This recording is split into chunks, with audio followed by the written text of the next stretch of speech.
बात करते हैं और आशीष के पास चलते हैं, जानते हैं क्या क्या एक्सपेक्ट करें। आशीष बिल्कुल ठीक है, एक काम करता हूं, पहले आईटी से क्या एक्सपेक्टेड है वो समझाता हूं आपको, उससे बहुत अच्छा पिक्चर टीसीएस के लिए भी क्लियर हो जाएगी। एक और क्वार्टर होगा, शायद आईटी कंपनीज आपको रिकवरी पाथ पे नजर आएंगी, तो एक्सपेक्ट करिए एक स्टेबल स्टेडी ग्रोथ का क्वार्टर, ग्रेजुअल इंप्रूवमेंट ग्रोथ में शायद देखने को मिले। मदद मिलेगी बीएफएसआई यानी कि बैंकिंग, फाइनेंशियल सर्विसेज, इंश्योरेंस, उस वर्टिकल में रिकवरी से, और जो लार्ज डील्स बैक करी थी ज्यादातर आईटी कंपनीज जो उसके रैंप अप से, यानी कि उन डील से जो आउटपुट आ रहा होगा वो बढ़ रहा होगा। कमेंट्रीज भी शायद इंप्रूव होती हुई नजर आए। हो सकता है कुछ कंपनीज कहें ओवरऑल बिजनेस एनवायरनमेंट वैसा ही है, पर शायद ज्यादातर सब यही कह रही होंगी कि ग्रीन शूट्स कुछ एटलीस्ट स्पेसिफिक पॉकेट्स में दिखना शुरू हो गए। ग्रीन शूट से मेरा मतलब है अर्ली साइंस ऑफ रिकवरी दिखना शुरू हो गए।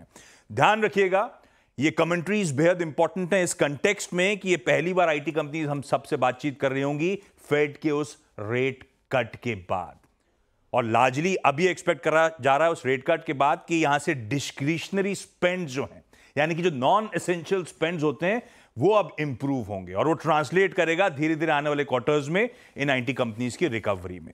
जहां तक टीसीएस की बात है, जो लार्जली अनुमान है वो स्क्रीन पर रख दिए हैं। कांस्टेंट करेंसी जो एनालिस्ट ज्यादा पैनी नजर रखते हैं, 1.25% क्यू ऑन क्यू शायद जंप नजर आएगा। डॉलर आए 1.5 से 2% बढ़ रही होगी, और रुपए में आए 2 से 2.5%। ये इसीलिए क्योंकि करेंसी बेनिफिट्स होंगे जो रुपए पर ट्रांसलेट हो रहे होंगे।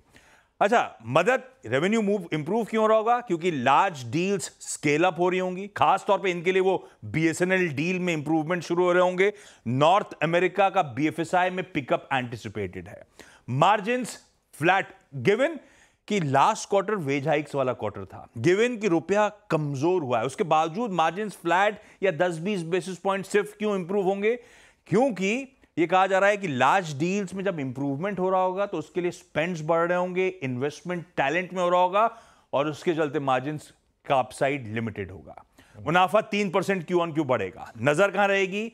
कस्टमरली हर बार बताता हूं, लेकिन यही इंपॉर्टेंट है। Near term demand, pricing environment, इनके केस में बीएफएस की कमेंट्री, इनके केस में यूके जिसके स्लोडाउन के सीरियस चैलेंजेस हैं उसकी कमेंट्री, और डिस्क्रिशनरी स्पेंड्स की कमेंट्री, और डील पाइपलाइन, रैंप अप्स वगैरह, डील विंस के कैसे चल रहे हैं, उन सब पे खास तौर पे नजर रहने वाली है। बिल्कुल, शुक्रिया आशीष। तो ये एक टीसीएस पर कमेंट्री। मीनवाइल मार्केट वापस ग्रीन में आया एकदम से, और वो बैंक निफ्टी देखिए वो एग्जैक्टली उस रेंज को रिस्पेक्ट कर रहा है, और निफ्टी एकदम से वहाँ पर दोबारा थोड़ी सी जान आई। सेंसेक्स भी वापस ग्रीन में आ गया आज, और कुछ हद तक 2-3 स्टॉक्स एक बार कोटक का इंटरडे चार्ट देखते हैं, कोटक महिंद्रा बैंक का, और एक